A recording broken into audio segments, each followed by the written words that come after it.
of comments that are like, oh, you escaped, or you must be so happy to be away from America. And it's not so much about escaping, although...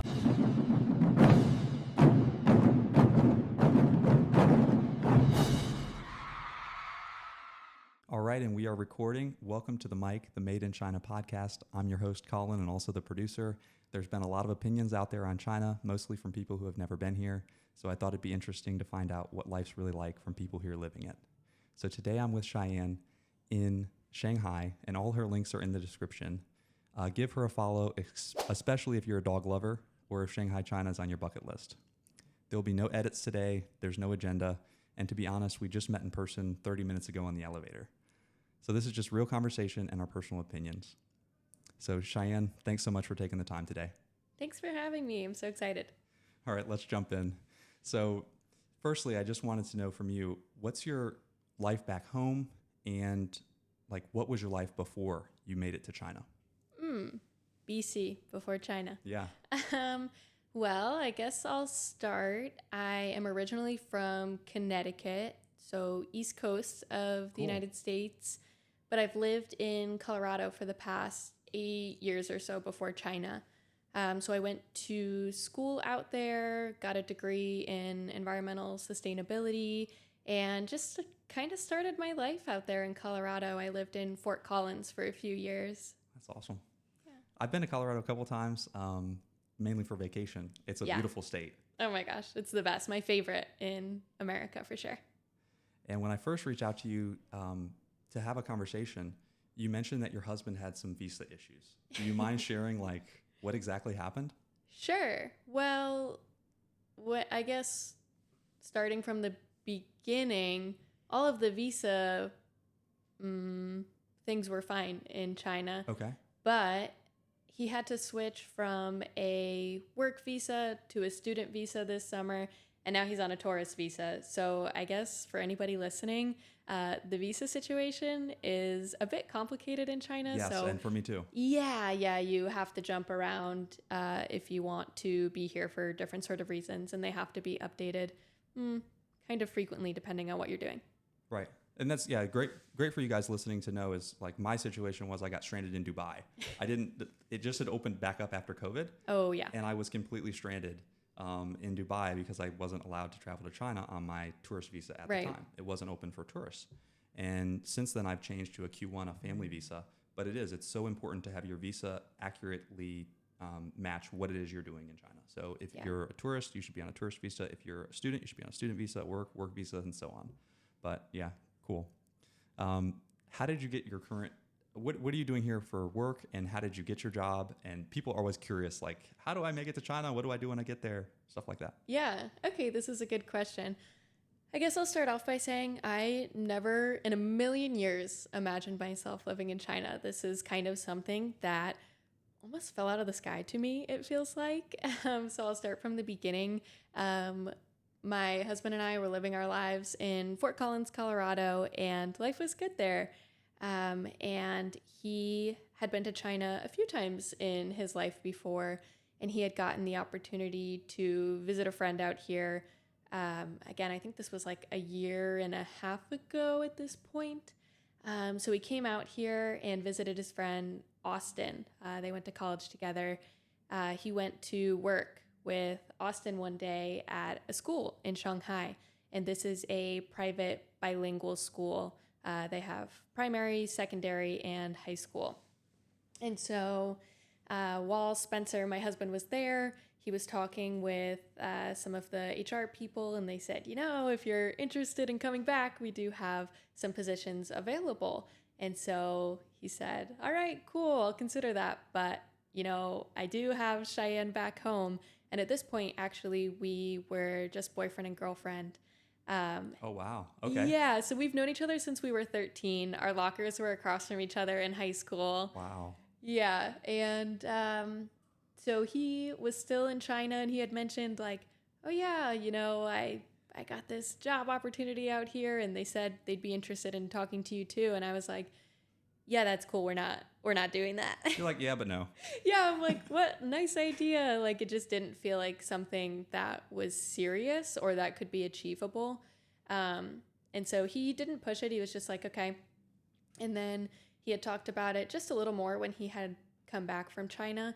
And he had always spoke so highly of China and his experiences here and the people here and just kind of the energy here. So I thought, oh, okay, cool.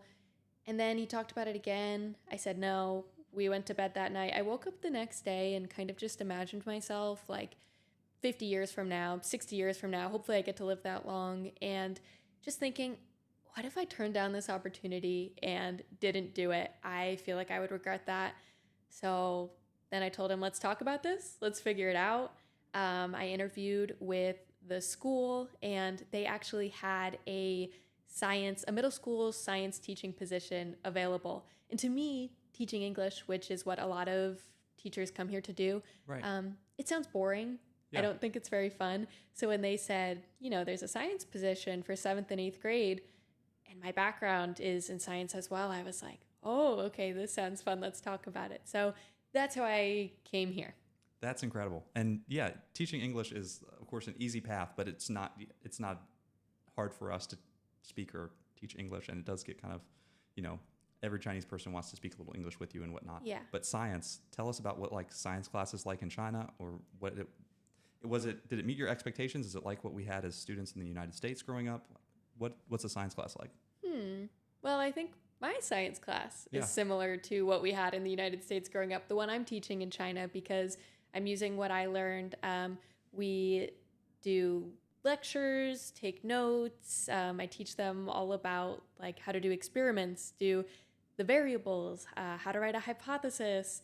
And then we do different experiments, which are fun, like with baking soda and vinegar and blowing up a balloon with a bottle. Like my goal for these kids really is, yes, to teach them science, to go by this curriculum, but I also want them to have fun. And during a parent-teacher conference last year, one of the parents was saying, like, my kid's favorite class now is science, and they did not like science before, and they just have so much fun. So that really made me happy to hear. I just kind of want them to forget that they're learning a little bit, Sure. and more so just be in the moment and be thinking like, oh, I'm curious about this, or why does this happen? So it's neat. And I can picture just, and this is my opinion, the kids must love you, like as a teacher, right? A foreigner. I hope so. Yeah, you present yourself really well. Like, how do the kids react to you versus other Chinese teachers that might seem like, okay, she's cool? Well, it's hard to say. I think it's all about the teacher themselves. Like, really, if you are just, if you're just honest with the kids, and I don't know, I really love children. Teaching is fun for me. Like, every day I show up and I'm like, all right, I'm here to have a good time. Like, it makes the workday better. The kids can feel it. So yeah, I don't know. I get along with a lot of students, and a lot of them at this age, they're like 13, 14-ish. They follow me on Xiaohongshu, the Chinese social media. Yeah. And it's really cool because they can see, like, I am a person outside of teaching. I have a life here, and I have cool stories to share. And yeah, I'm just trying to live my life in a way that, maybe they can take something from, because I'm not only teaching them science, but I also hope to teach them to be good people, to be contributing members of society. Yeah, really cool. Really cool. And yeah, I'm sure they're thankful to have you as a teacher.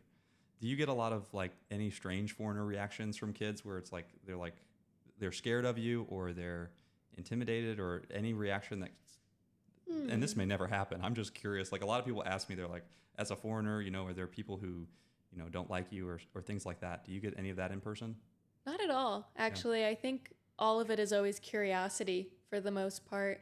And these kids in this school, they've seen foreigners for a long time at this point. But if kids come from public school, I've noticed they're much slower to warm up, specifically to foreign teachers, mostly because their English levels aren't as high as other students. So Sure.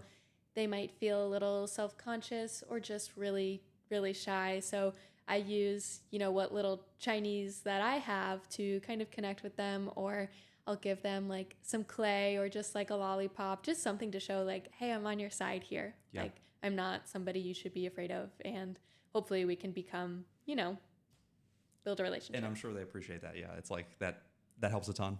Yeah. Yeah. It does. So cool. Well, how long do you plan to stay in China now that you've, made it here, and what are your thoughts long term? Well, when I was first coming to China, and I've been here for a little over a year now, I think I told my friends and family and the job I was at too, I had to quit my job maybe for 2 years. But actually, being out here now, uh, my husband and I are not putting an end cap on this experience.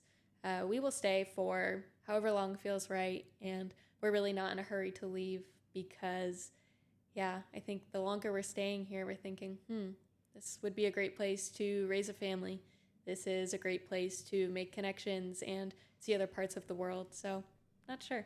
So cool. And yeah, that's what it kind of, my family back home, they're always asking, when will you be back, or this, that, and the other. And I go back quite frequently, but it's so interesting. I have a hard time just processing that it's not that my life is bad in the United States. It's just that my life is pretty freaking good here. I mean, that's just the conclusion I come to. It's just like, I really do enjoy this. Yeah. And there's this element of it's different. So some days it's challenging, some days it's unique. Yeah. Like it's a little bit like a vacation, but it's also like a challenge. So there's just a lot of, mixed feelings there. But I just, I love my family back home, but it's just a complicated, I guess, feeling to really enjoy China. I'm kind of like you right now, where it's like, I'm not putting an end cap on how much time I'm going to spend in China. Yeah, and I like that you use the word complicated because I think sometimes when people from America see you living in a different country, I get a lot of comments that are like, oh, you escaped, or you must be so happy to be away from America. And it's not so much about escaping, although I'm not completely pleased with the state of America right now, but it's more about like pursuing a life that is good here. And yeah, I just don't really view, back home, America. I also loved my life there. I think that's what people maybe get wrong. We don't usually leave to escape. It's just want to experience something new, live life in a completely different culture, and see what else is out there, which I know isn't possible for everybody, but we had the opportunity. So, we decided this is what we should be doing. Yeah, I think that's so important that you highlight that, because I feel the same way. I feel like a lot of comments are, "Hey, you escaped," and this, and all the people I've talked to that are in your my situation, and others that I've had on the podcast and will have in the future, we all had pretty good lives in the United States. We were in no way like escaping, and that would be very difficult to do if you were in a. And this is where just the humanity comes out of me. It's like, if you are not in the greatest position in the United States, and I understand there's many people there struggling, it's not something where I would say, "Oh, you can just easily come to China." Yeah, it's that would be kind of off the table in terms of options. There's no easy way to come to China. I'll say that right now. Yeah. It requires an intense amount of planning and preparation. And I think all of the foreigners, at least from America, who are in China right now, they want to be here. I don't think there's anybody here who's like, I just kind of ended up here. Like, the paperwork and planning you go through to move your entire life out here is a lot. Yeah, and you're a guest in China too. It's like, as foreigners, we're guests here. So of course we're grateful to be here, and we treat the country well. And to your point, even in my situation, married to a Chinese woman, it was still difficult in terms of the paperwork, the planning, the things you have to consider. And like my visa, it's going to expire days before I go back this time. I was here for the baby, so we gave birth, and then I can stay for 180 days, and then I have to cross a border. So I'll go back to the United States and then return to China after New Year. But yeah, that's I think really relevant, important information for everybody out there to hear. Definitely. So you have a dog. Yeah. And do you mind sharing the name? Oh my gosh. I love to talk about my dog. Yes. My dog is a blue heeler. Her name is Scout. She is 7 years old, and she came from America to China. Oh, really? Yes, with me. And some of my content is about transporting a dog across the world, because when we decided we were going to do this move, actually, the thing that I just couldn't really figure out how we were going to do was move the dog. You're like, I'm not leaving my dog. Yeah, so it was either all of us or none of us going. And here we go. I love this. Yeah, the first thing I did was get on TikTok and looked up like how to move a dog to China, international move with dogs, because actually you hear a lot of horror stories, and I'm here to share a positive experience about this, to share that it can be done, and if you do enough planning it's possible. So I wrote an entire blog about this process. We'll put the blog in the description. Yeah, that'd be awesome. Yeah, and completely start to finish, like what you should be doing right when you decide to move. So when we decided we were moving to China, we had a 3-month window. And the first thing I did was start crate training, getting the dog used to the crate, and going to the vet, getting the paperwork done, and just really preparing for the move. But yeah, I would say the hardest thing is actually the day of the flight. We had a 30-hour travel day, door to door. Wow. Yeah, Scout and I. So my husband Spencer moved out to China first. We had actually gotten married, and then he left 3 days after the wedding. Oh, goodness. To come get our apartment situated. So really the opposite of a honeymoon. Yeah. He left me to get life sorted in China, and then it was just me and Scout against the world. I had to get 3 big suitcases, my entire life packed up, that I would take to China, and this gigantic dog crate. And it was one of the most difficult things I've ever done. I don't think I would do it again without an additional person. But we did it. We had to take 3 different flights from Denver to Seattle, Seattle to Tokyo, Tokyo to Shanghai. And anytime there was turbulence in the plane, I would just cry and think, oh my gosh, Scout, I hope she's okay under there. Like, just worrying about her. If anybody knows me personally, you know that my dog is just my entire life. So this was a difficult thing. But yeah, I make content now about this process to let people know it's possible, because I think, oh my gosh, what if that was the thing that stopped me from moving to China? And, you know, we have a good life here, including my dog.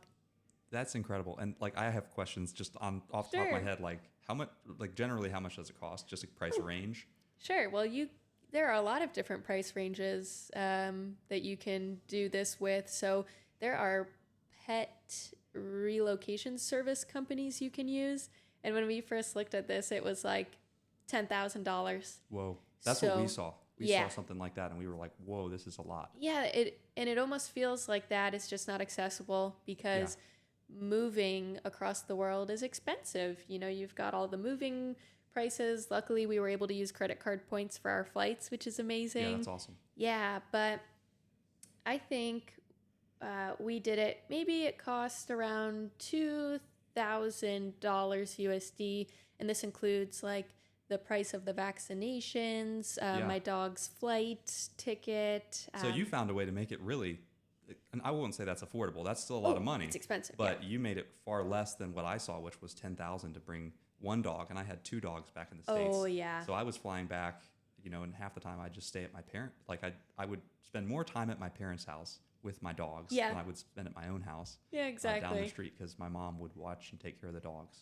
Yeah, it's expensive, but I like sharing about it to hopefully make people feel like they can do it too. Because I've had a lot of people reach out or email me and say, hey, I'm thinking about moving to China. I have a dog. I'm really worried. And I've talked to a few people now who have actually made the move, and to think that I was able to help people create, you know, their best life, their version of their best life, is very fulfilling. Yeah, that's awesome. And I learned something today. I wish I would have known. Yeah. And so flying underneath the plane, how did the dog take it after it was all said and done over? He was home in China. How did he feel? How did he react? Any trauma at all shown? Well, I'll start off. Scout's a lady. So okay, sorry. It's okay. We're breaking gender stereotypes with the name Scout. Sorry. It was interesting because in the Shanghai airport, this was after, you know, the 25 hours of travel, I'd say. She was scratching at her crate. I could tell she was stressed out. Yeah. I was also stressed out. So she really feeds off of my energy. And, you know, we were at customs, and maybe I'll just share this story because I think it kind of gives some good insight to my first impression of China. We got to the baggage claim, and I just saw Scout sitting by the baggage claim in her gigantic crate, and there was no one around her, and I was just like emotional, overwhelmed, thinking, okay, I'm almost to the other side of customs, but now I have to do this. So I see Scout. I'm wondering, I have my 3 suitcases at this point. I'm wondering, how am I going to get her through customs? I'm asking airport employees for help, but there's a language barrier, and I didn't know any Chinese at this point. I came to China knowing zero Mandarin. So I was just upset trying to figure this out. And a really kind couple saw me struggling, a younger couple, and they spoke perfect English. They were from China. I think they were living in Spain or something, and they helped me get everything onto the luggage carts. They helped me push Scout over to customs, and I was so thankful. I thought it would end there. And I had all my paperwork ready for the dog, this huge folder, and I give it to them, and I'm like, here it is. Here you go. And then they're like, okay, fill out this entire form on WeChat, which is only in Chinese. And I look at it, and they want me to take all of the information from the paperwork and insert it into the form. And so I'm trying to do it, and I'm just crying again, like, oh, this is so hard. It's going to take forever. And Scout is digging at the crate. I couldn't let her out yet because we're in the airport. It just wasn't time. And this couple was behind me, and they just went into go mode. They explained everything to the customs agent. One of them took my phone and was reading the Chinese, and they were like, okay, we need her microchip number. And then I would go through the form and be like, okay, it's 951, whatever. And we just went back and forth like this. They helped me fill out the entire thing probably in 15 minutes. And at the end, they just said, we really want your first impression of Shanghai and China to be a good one. And I think this just goes to show really like the kindness and good nature of Chinese people. They are so willing to help. And I've seen this in a lot of different scenarios in China. And yeah, they just made what was a really difficult day so much better. And I just think of them as like my angels that day. And then they even pushed the baggage carts to the other side of customs and basically delivered me to my husband while I'm in tears. Like, I'm so happy I can see you again. Because we hadn't seen each other for a month. And we had, we were newlyweds, and it was a lot. That's quite a story. And yeah, just, wow. Yeah. I can only imagine the feeling. And Chinese people, from me having a Chinese wife, I normally get all of that. I don't really get to experience like the strangers because my wife is always right there in my corner helping me. Yeah. But from what I found when I'm out alone on the streets, Chinese people are very helpful, and then they just disappear, which is so different from, like, they're not trying to be your friend. They don't want anything further. They just want to help you, and then they don't even want to thank you, and then they just go. Yeah. And to me, that's such a cultural difference, and it's heartwarming when you really need help for them to help you. The one story I'll share is I felt like you did with the form when I was with my wife going to Beijing for our marriage license, and I needed to enter the consulate. Well, little did I know, they take your phone, they don't let your wife go in, and then the form's in Chinese. No. So I had a very similar situation where I get in there, and then to top it all off, they're asking me questions about her. Where was she born? In China. And are they asking in English or Chinese? Chinese. And first of all, I'm a husband, so you know how husbands are. We don't know all the dates, all the statistics, all the technical facts, right? Sure. That's where we rely on our wives.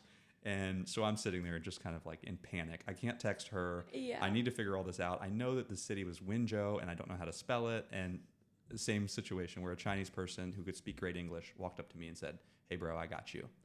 You tell me what you know, and I'll make it work." And I just thought that was just heartwarming at the end of the day. Yeah, actually, I think people are really patient and willing to help here, especially seeing, a Lao-Wai in need. Yeah, Lao-Wai. Yeah. Foreigner. Yeah, they want to help you out. So it's really awesome. But yeah, I think the energy in China is just so good. And then any other pet regulations people should know about, like with your dog here in China, once she's here, okay. If I do it again, you can step over here and slap me. I apologize. It's fine. Yeah, once she made it to China, any regulations or things you have to worry about day to day? Well, I'll start off by saying I think there's this misconception, or maybe people don't have the most updated information.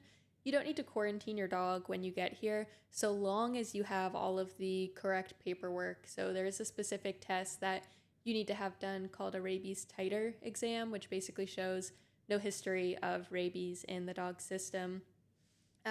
If we did have to quarantine our dog, we wouldn't have moved to China. We would not have put her in a situation where we had to do that. Okay. Apart from regulations, I would say that Chinese cities, maybe dog ownership in general, is a little bit different in China. More so, my dog is about 30 pounds, but she's considered a large dog. So there are actually a lot of banned breeds, and they use the term aggressive breeds, which I really don't like because it kind of gives this idea that these dogs are bad, which is not true. Right. So there are, at least in Shanghai, I think like 20 banned breeds, and these are things like German Shepherds or Dobermans. Interesting. German Shepherds made the list. That's Yeah, I don't know why. I grew up with German Shepherds. Yeah. They're great dogs, so it's confusing. I think regulations, you do have to register your dog. That's similar to America, maybe. But I think the overall attitude towards dogs is a bit unexpected in China. It's not that people are unfriendly to dogs here at all. It's more so that people are curious and maybe a bit fearful about dogs. I notice some people will cross the street when they see my dog. And I've never seen her breed here, a blue heeler, so maybe they're just like, I don't know what that is.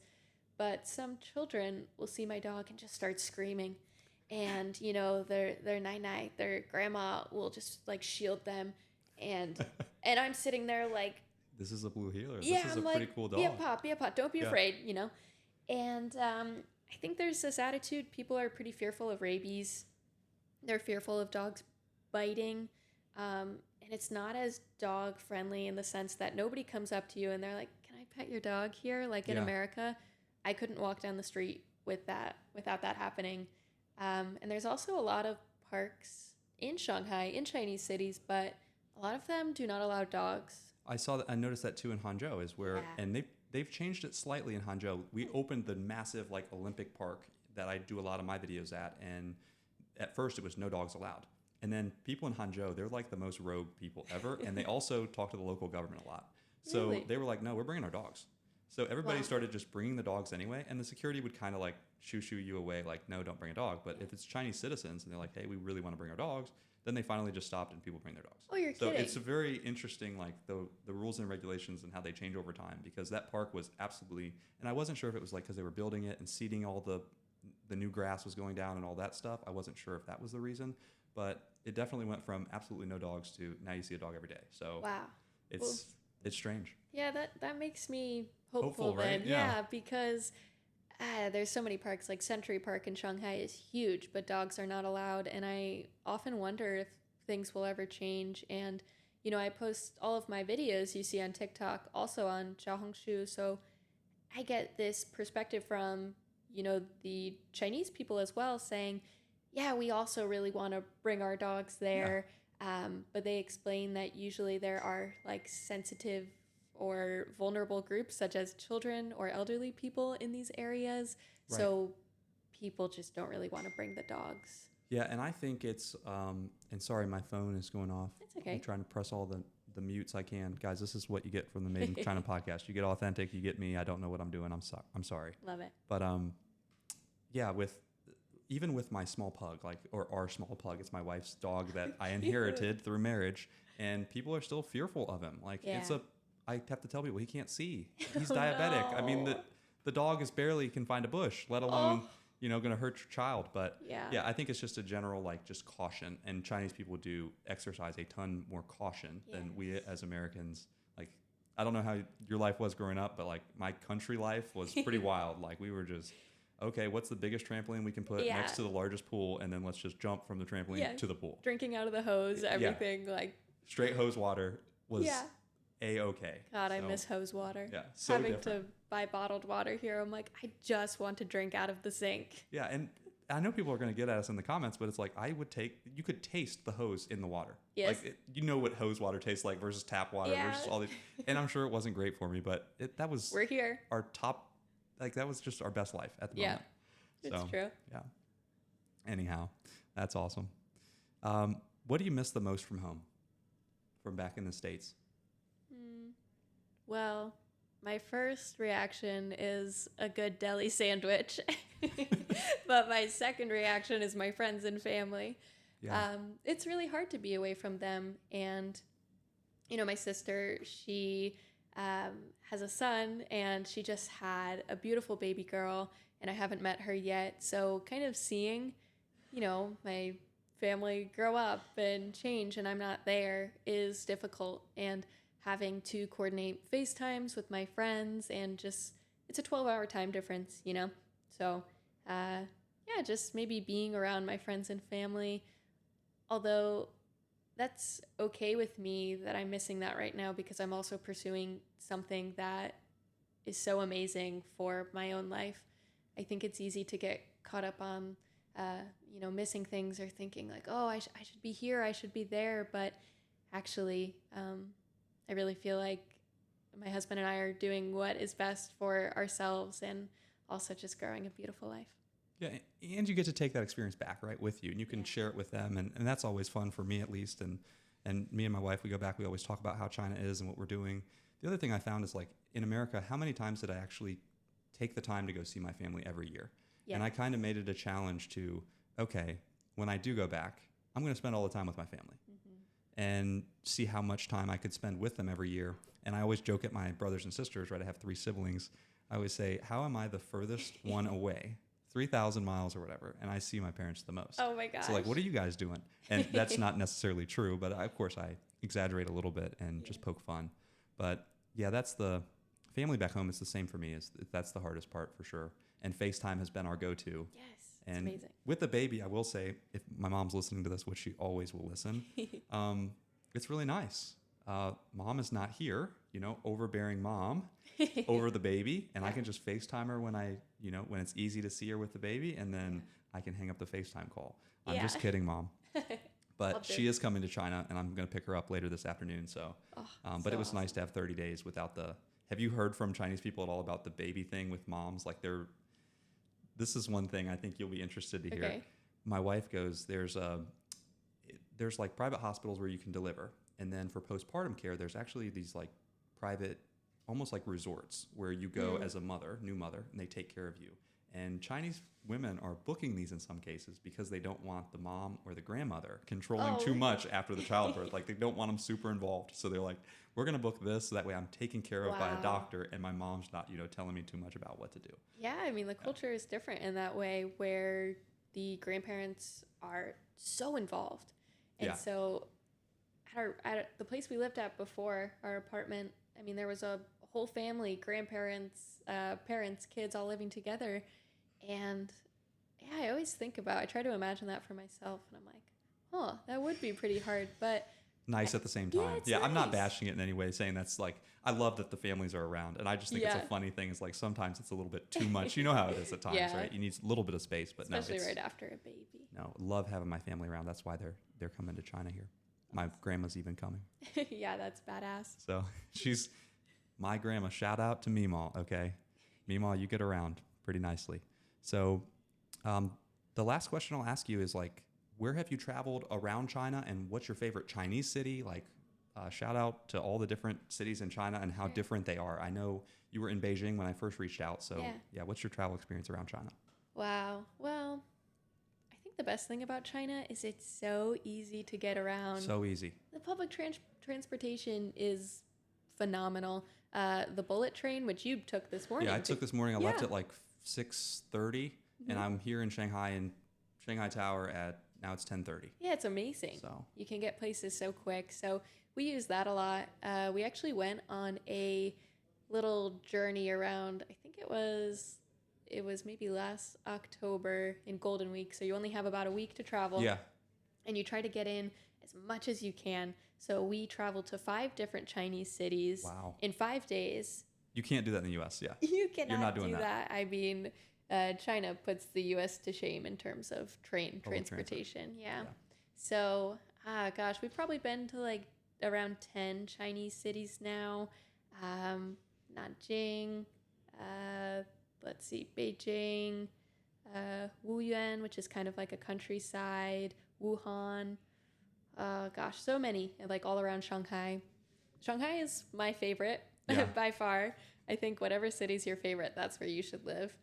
But I really like Nanjing too, and Hangzhou is amazing with the lake and the nature there. I think it's really beautiful. I really want to go to Western China. Haven't really explored there yet, but hopefully within the next year. It's such a trip out there, and I think a lot of people don't realize, like, they're like, why haven't you been to Xinjiang? And they want to see me travel to these other places. I've been out about halfway across China. That is a long way out there, guys. China's It's huge. like 5-6 hour flight. So it's like flying from Cincinnati, my house, to Los Angeles. Yeah. And then on top of that, it's mountainous. So you're at Yeah. 12,000 feet sleeping. This is not just a weekend trip. Yeah, the geography of China is incredible. And it's similar in the United States too. Like Right. from the East Coast to West Coast, it's so different. But China, I mean, maybe people are familiar with like the Avatar Mountains. Right. That's They're here. otherworldly Yeah. looking. Some of the pictures I see from China, I'm just like, how can these places both exist within the same country? I mean, it's just really incredible. And you could probably spend your entire life trying to see everything in China and never see it. Yeah, that's what a lot of our Chinese friends say. We would send them pictures from traveling Europe. We went to Norway, we went to Switzerland, Austria, all the places that we could see different landscapes, and Croatia. It was just such an amazing experience. But I would send photos to our friends back here and they'd say, "Is that China?" I'm like, "Come on, guys, you know this is Europe. You know I'm in Europe." And they're like, "Well, look at the picture I took in China." And it is interesting. And Xinjiang is known to be like the Switzerland of China. And from what I've been told, I need to verify this, guys. They said it's better. So we're gonna find out. But Chinese landscapes are very vast. Yeah, I'd love to see that. And it's interesting. I think sometimes on my videos, people comment just in Shanghai, like in Puxi. We live in Jing'an, and people say this looks like a European city. Yeah. And in the French concession, it does look that way. It's very charming. The tree-lined streets are just amazing. I think that people don't realize maybe just how modern and beautiful Chinese cities really are. I think that's something that surprised me. I wasn't really sure what to expect because I had never visited China. I just agreed to move out here because I put my full trust in my husband. There you go. Yeah, and it just completely exceeded my expectations. And I love sharing about that because I'll get messages from people or comments saying, "Wow, I had no idea it looked like this." And China was never something that was on my bucket list or somewhere I would travel to, but now it is. And I'm just thinking, wow, this person saw something that I shared and, it makes them want to see this place. I find that so cool. Yeah, and I think China's going to be the next really big travel destination for. There's just so many people online are just seeing it for the first time to be like, "What the heck is this China? Is this China? Is this?" And there's so many pictures where you're just like, it cannot all be China, and Yeah. it is. It's just so there's so many versions of China, so to speak. It's like if you go to a different city and you see a different version of the same country. Yeah, well, it's interesting because I think the China that Americans think of is this version that is like dingy, polluted, poor. Yeah, let's talk about this. So like, what was you'd never been here, I'd never been here before our first trip. What was in your mind, paint that picture for people. What did you think it was going to be like? You say dingy and poor and like what? I think that's just the image that's more so portrayed in America.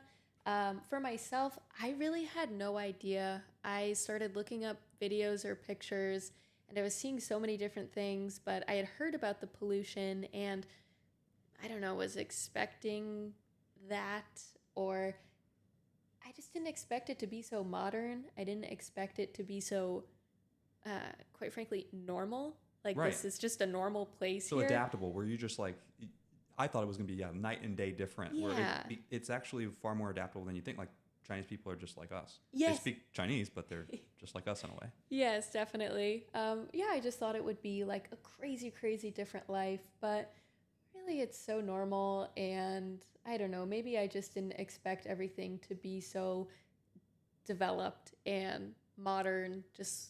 The lights on the buildings here are crazy. The skyscrapers here are crazy. We're sitting in, I think, the third tallest building in the world. Right. And it doesn't feel like it. You just kind of feel at home. You're like, oh, this is normal when you're here in China for a period. But then you go back to the U.S. and you think I would be twice as tall as any building in almost, I don't know how tall Great American is in Cincinnati. That's our tallest building downtown. And it's peanuts compared to this building. It just feels so different. Yeah.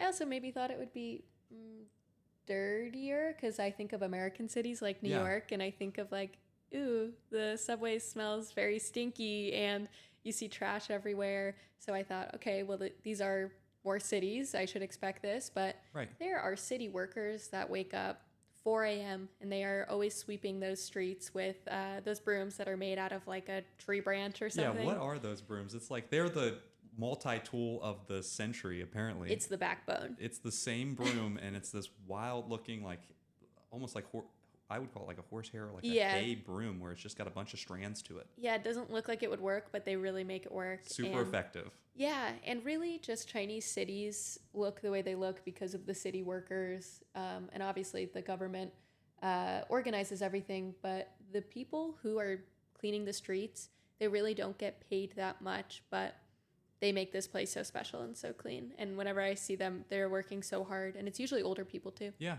And I've noticed that, and I talked to one street cleaner. There was one lady, she was carrying her trash can down the subway, and there were only stairs. There was no escalator to this new station. So I grabbed her trash can, took it down. She gave me like the biggest bear hug, which was so rare, and I was like, okay, I'm really like happy I could just help you. But she was just a lovely lady. I asked her, like, street cleaner, give me the breakdown, kind of just very basic Chinese. But she said she finishes afternoon, and then she gets free food from the fast food restaurant. And then I had to look into that. I was like, okay, what's going on? Yeah. Because we don't feed our people back in the United States. You got to go buy your lunch. Yeah. And the way it works is the fast food restaurants, they prepare all this food, and you actually weigh how. Have you been to those Chinese fast food where you weigh your plate? You can get whatever you want from the buffet, and then you weigh your plate at the end. It's like a canteen. Yeah, we call it kuaichi, which is probably the wrong way to say it, but it's just fast eat. Oh, okay. And I've never been, but I've seen videos of this. Okay. And for that, they have all this food left over or made. So they have the cleaning people come at when it's about to close. So before the restaurant closes, they have all the food already made. The cleaning people are obviously tired. They burnt a lot of calories cleaning. And then the cleaning people come in and eat for free. Right. So that to me is just a great use of, hey, this works for everybody. And the cleaning people are usually the most, I don't even call them underappreciated, because they are appreciated by the society, but they're so important to making the city so nice, like you said. Yeah. So it's great to see that they have that set up for them. And it's the same for like the people who clean our neighborhood. There's a cafeteria in our neighborhood where they go to eat. I was just like, where do I go in America, get a job, and they feed me, you know? Right. Well, I think that China really takes care of their people here, and people will ask, and I've seen this in your videos too, where are the homeless people? Right. Where are the people begging on the streets? And you will see that very, very rarely. Yeah. And by the way, they'll beg with a QR code for like Alipay, which is so interesting because everything is based off Digital. of Alipay or WeChat. Yeah. But, you know, in America, they would just throw that food away.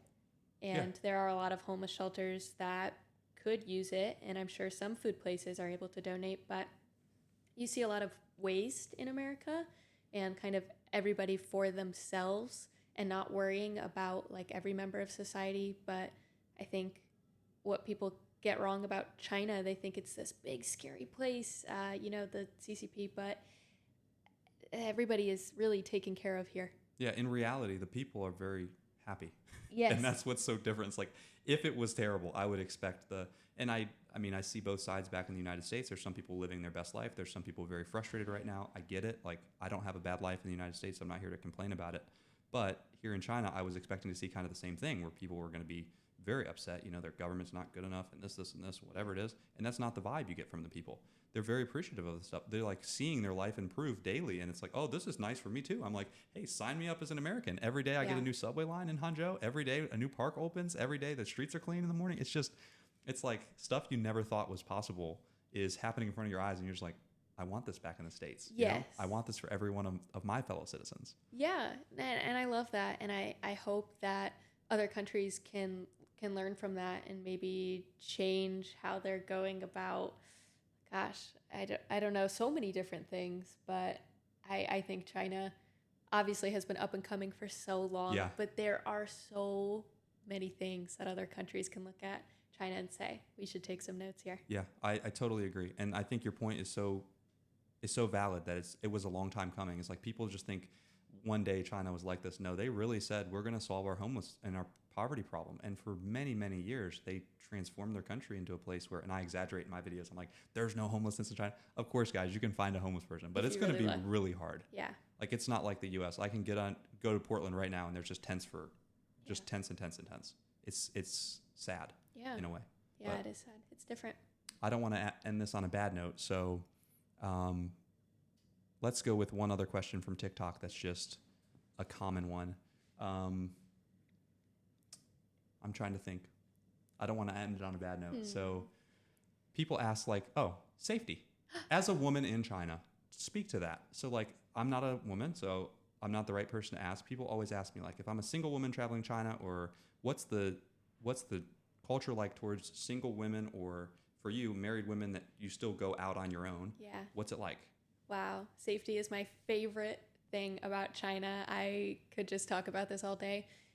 I feel like I can go walk anywhere, any time of day, any time of night. Nobody is catcalling me. I'm not afraid of anybody staring at me with malicious intent. If people stare at a foreigner, they're just curious. You know, Right. you look different. I never get bad vibes from people. I think with all of the cameras, I'm not really sure why outside of China people hate on the cameras so much when actually it creates this huge sense of safety. If anything were to happen, there's footage everywhere, and that really does stop people from acting crazy. Right. You're there's, like you said, catcalling, right? That's so common. Yes. Like, that's the worst thing. Is you're on a woman and you're going on a jog or something, and Yeah. someone's whistling at you. Just Yeah. silliness, you see. Just I'm trying weird. to be, weirdos. There's none of that here. Yeah. And there's no, in my opinion, there's no huge, as a man, there's no huge sexual culture where Yeah. it's like you're not even, that's way off limits. You wouldn't just go and, act strange towards another woman. So, Yeah. You'd be publicly shamed. right, I immediately. think, and somebody would probably stand up for you. But yeah, I just feel like my nervous system has been able to decompress. And now that I'm living in China, I'm not constantly checking over my shoulder while I'm out walking my dog. I really wouldn't even walk often at night in America. And there are good places, there are bad places, and bad things can happen anywhere. But in China, it's just so much less likely. And yeah, I just don't feel so scared, which is a great feeling. In a lot of American cities, I was always a little bit on edge, and especially if I was walking around without my husband, because people wouldn't really make comments if he was there. But if I decided to go out alone, that's when people would say weird things, or, yeah, I don't know, just like stare at you in a way that feels really uncomfortable. So I think China, of all places, if you are a female solo traveler, this is the place you should come. I mean, you are more than safe here, and people really value that about China. The people living here care about a safe environment for women, for families, for everybody. That is something China does so well. Yeah, that's amazing. And Shan, thanks so much for taking the time today. I really appreciate coming and doing this podcast. I apologize that my phone was buzzing a little bit and that I'm an amateur, but thank you again. Oh, it was great. It was so much fun. Thanks so much for having me, Colin. All right. Talk soon. Bye, guys.